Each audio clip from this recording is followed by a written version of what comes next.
Okay, mapagpalang araw ulit po sa ating nakakaliwat. So ngayon may tatry na naman tayong produkto, itong wall RAM na 60 gig. So galing pa po ito ng China. So tatry lang po natin to. So nabili ko lang to sa Lazada sa halagang 500 plus. So try natin kung anong performance nito. Okay. So ito pala yung itsura niya. Yan. So actually tatlo na kagad yung binili ko nito. Hindi naman ganun kamahalan. So luckily hindi tayo na scam sa ganung presyo. So baka may scam tayo sa performance. Wag naman sana. Okay. So okay.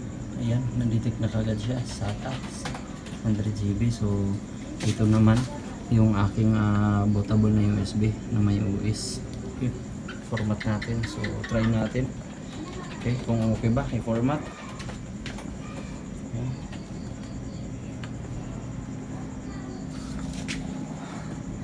So itong setup ko pala, yan, tabletop ko ito. Sana yung mga yon. Okay, setup natin. Try natin kung gagana ba.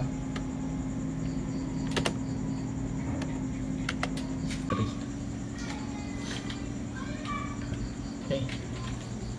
So, select the language. So, siyempre, pipili natin language sa English. Wala namang kasing Pilipino. Okay. Kailangan na natin yung daga.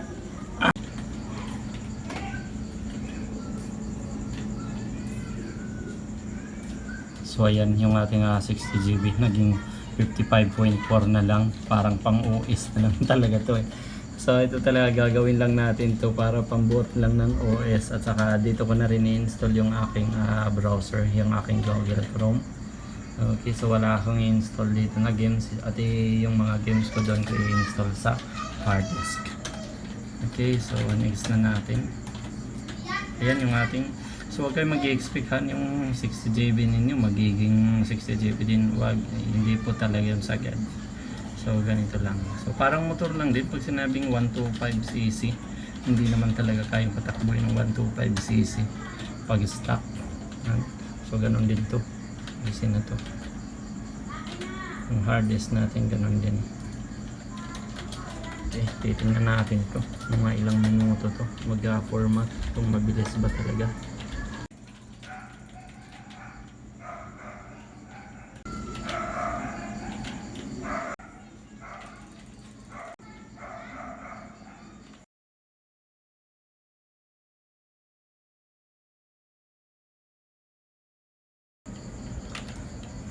Okay, mabilis-bilis naman siya.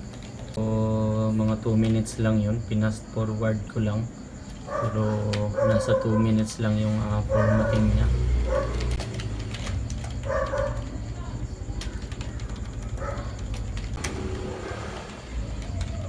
Ito to. Sana yung sige nga sharp. Ang galing naman. Malaki-laki pa rin pala. Akala ko mangangalahati sa OS. Okay, so titingnan natin kung anong mga hindi naka-install. Okay, so okay naman lahat. Ito yung display lang. So kailangan natin yung gamitan ng driver pack. Ayan. Okay, so itong aking driver pack na 17.7, matagal na to pero gamit pa rin. Alam ko ngayon ang driver pack ay nasa 25 na version, so itong sa akin 17 pa rin. So dahil working pa rin naman, ayaw kong palitan. Malaking file din to, nasa 17 gig to, so hindi ganun kadali mag-download nitong driver pack.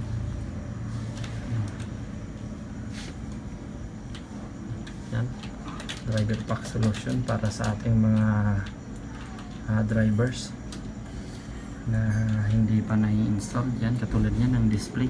So dapat ang lalabas niyan mamaya pag once na install ko ay R7. Pero saan mali? Okay. So driver pack 17.7.24.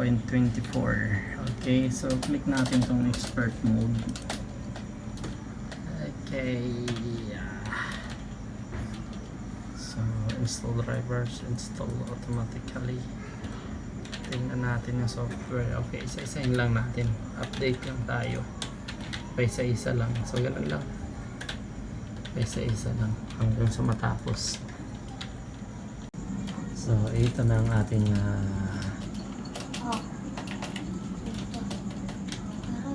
ito na yung ating desktop. Yan. Okay, bilis mag-restart. Okay. So ngayon install lang ko na siya ng Microsoft Word at saka browser, yung Chrome lang. So yung aking games. So ang games ko ay dito lang ko lang siya i-install sa ibang drive. So hindi ko lang nailagay pang hard disk. Okay. So ayan, okay na. So yun lang. Okay, so dagdag kalaman na naman sa upgrade ng ating PC kahit pa paano naman bumilis naman yung ating computer. So okay, so thank you.